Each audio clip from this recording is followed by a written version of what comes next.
What do you make of what your defense has given you so far just through these handful of practices? So far, pleased. It's a matter of building a system for our new players. It's a matter of trying to find our play style. So thus far, it's been good. Everyone's hustling and playing fast. We're making plenty of mistakes to correct, which is important during training camp. So I have no complaints. What's the next step for this defense, not day to day, but over last year? I think the next step is avoiding the awkward big plays. The awkward series. If you're going to be a top defense in this league, man, just consistency. I think building depth to do that, over a long season is important for us. But that's every defense's goal is to always be consistent and be, if you're going to be dominant, that's every down, every game, every quarter. That's our goal. So if you're dominant, that can't take the playoffs. Absolutely not. And that's been my focus from the spring to now. Like every single play, every day, how we finish, how we hustle, how we communicate, how we engage in every play is important. Speaking of depth, what have guys like those undrafted rookie linebackers done with the opportunities they've had the last week or so? Yeah, I mean, it's always, it's not good when veterans get injured during training camp, but it's good for a young guy to go improve himself. So again, it's a long season and things do happen. So, to find depth during training camp, that's part of training camp. So to watch LB get better from last year, to play the Mike backer, control the huddle, and make his plays has been fun to see. And not just there, at corner, at safety, it's a deep roster. So we're trying to find depth, not just guys who can start for us, but guys who can play, 4 or 5 games as a starter for us and with no drop-off. That's important. Coach, with Zach Allen, not only him being here and getting the extension longer, but you coming with him from the Cardinals, but just his growth and the type of player he is. I think Zach's grown every single year, as he's gotten stronger and bigger as a player. He's played the run game better.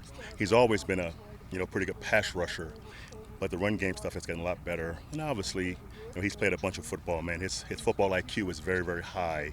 So you can game plan around Zach. He can call the games up front. Third down stuff, he calls it for us. So his IQ and how hard he plays is his calling card. So he's always been a great player, but with more strength and more experience, man, he is truly special. There were times last year he was frustrated. He started getting double teamed a little bit. Do you think he's in a better position because he's going to get double teamed this year, obviously? He better get used to it, But that's why we have JFM. And as JFM last year came on, it was less double teams for Zach. So teams have to choose by what front we showed him, and not just because Zach's there.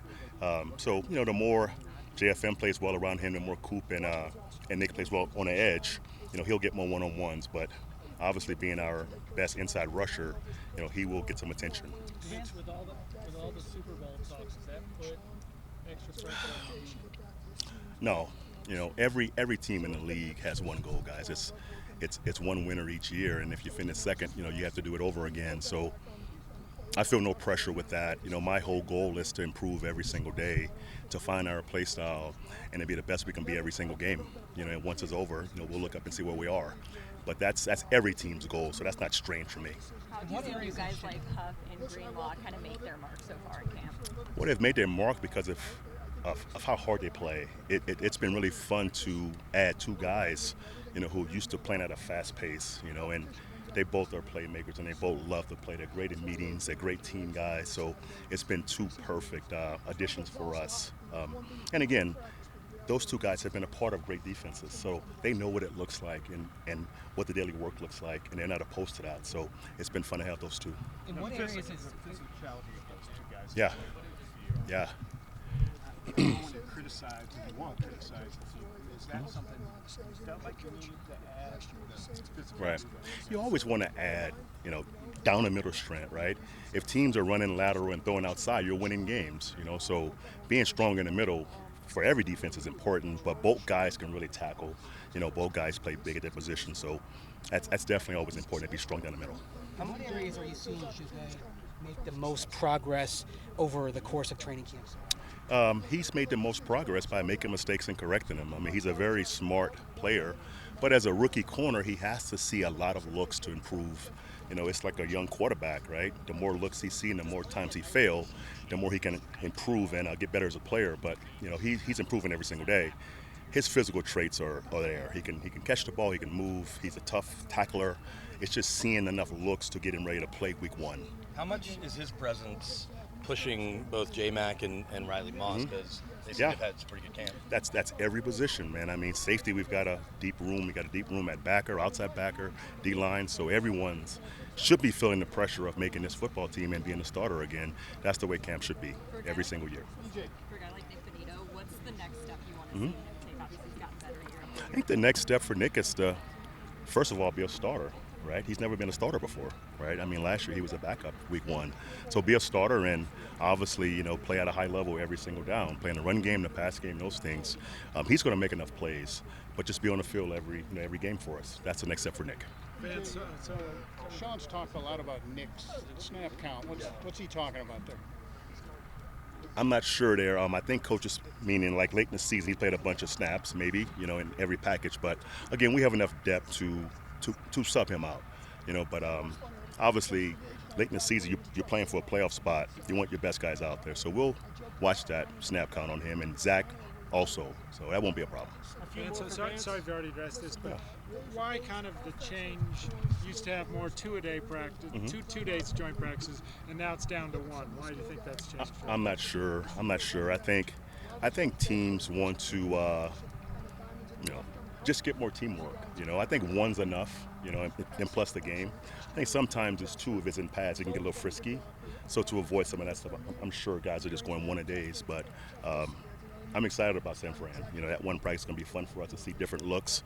That offense is obviously a top 5 offense, so it'll be fun to go against that type of unit this weekend. Where do you see in Jonah Ellis from last year to this year in terms of how he's made a leap in camp? He is a very, very smart football player. I mean, he's a guy who can rush, drop, set edges. So he's a guy that can do a lot of things for us. He can play inside backer on some sub down. So his football IQ is very high. He's a playmaker. I mean, he has great instincts for the game, and just watching him grow in that area has been fun.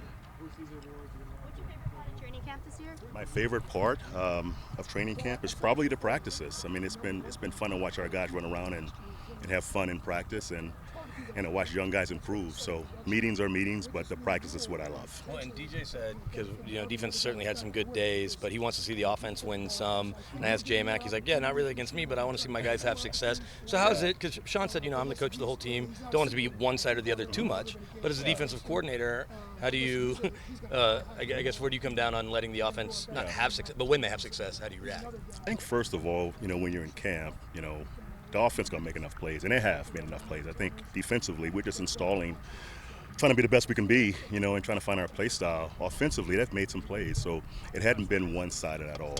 Obviously in a controlled environment, you can't tell, especially when you're not full tackling in the running game, it's tough to tell if the guy's tackled or not. It's been a bunch of runs that's popped, and it's one-on-one.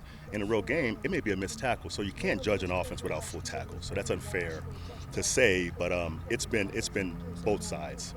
They've made plenty of plays to improve for the season. Can you already feel right now the Denver defense is known for being dangerous? Can you feel like you guys will be able to have that same kind of status quo this year? I hope so. It's a work in progress. Nothing's guaranteed. Obviously on paper it looks good, but we have to go prove it every week. That's the hard part.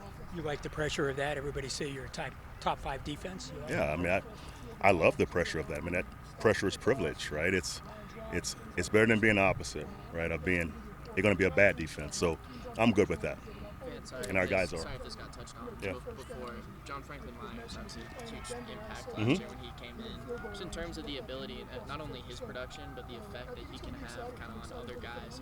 How important is he, and do you feel like he's kind of underappreciated there? He's very important for us because of who Zach is, right? In your 4-down front, most of the time Zach's getting the slide, so he's getting the one-on-ones, and he wins very quickly. So to have 2 inside rushers does balance things out for us. So someone's getting a one-on-one. It's just math, right? So if he gets it, he wins. If Zach gets it, he wins. So for offense, it's got to be a choice each week, who gets the double team, who gets the single. But he is a really dominant rusher versus guards on 1st, 2nd, and 3rd down. Coach, one last one for VJ. D-line talk as much in the meeting room as they do on the field. They do. That's a feisty room, and it's a close-knit room, and that's the heartbeat of our defense. That D-line sets the tone for us. They change the LOS every down, run or pass, and if they're playing good, we're playing good on defense.